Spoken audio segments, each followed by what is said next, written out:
Ah yes, it's the Physics 2, Lab 2 video report. A quick introduction.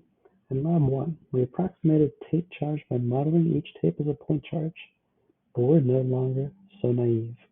In this lab, we will now model each tape as a line of n charges, with n being an integer above 1. Now, the fundamental principle of this lab, as opposed to the previous lab, is a function of superposition.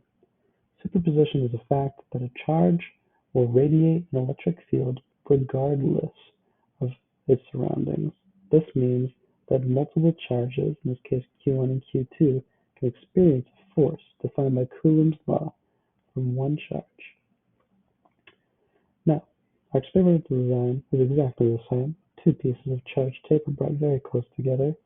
They are first charged by interacting with the base tape that is first laid on a table, and by ripping your charged piece of tape or tape to be charged away from this base tape, it will acquire a charge. Who would have thought? Now, one of these pieces is then suspended between, boom, two surfaces, so it forms a kind of, boom, bridge. Our system here, tape B, tape A, the Earth, and these two little stirrups. The Earth provides a gravitational force right down the middle, and A used to provide an electric force right down the middle, but now A is now modeled as a line of n charges. So the force looks something more like this, not just a middle force. Of course, these stirrups hold up the ends of B.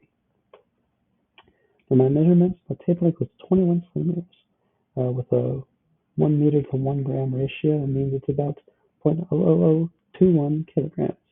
And the distance before tape B began floating is about 0.2 centimeters. Now here's a little code snippet. Now if you want to model two tapes as a line of charges and not just a point charge, you have to loop through each charge in the top tape, tape B. And for each charge in the top tape, you need to loop through each charge in the bottom tape and see how the electric forces interact with each other from charge to charge to charge. And my coding calculations, as you can see here, the magnitude of the electric force and the magnitude of the gravitational force are near equal.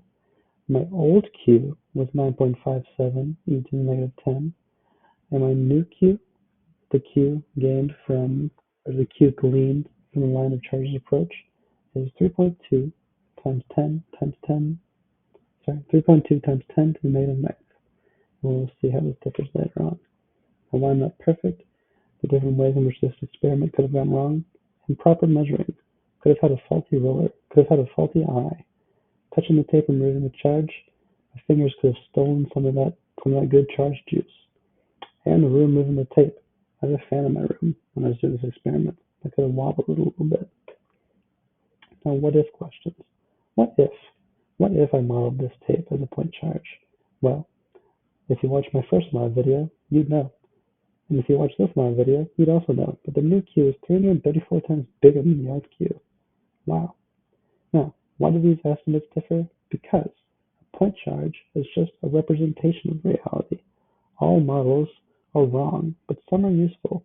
And the useful one we're using today is that of a line charge. And as n value, the n value, which is the number of charges we're modeling on the tape, gets closer to infinity, we get closer to reality. Because really, each charge in the tape is interacting with each other charge in the other tape. Who would have thought? Thank you for coming to my video.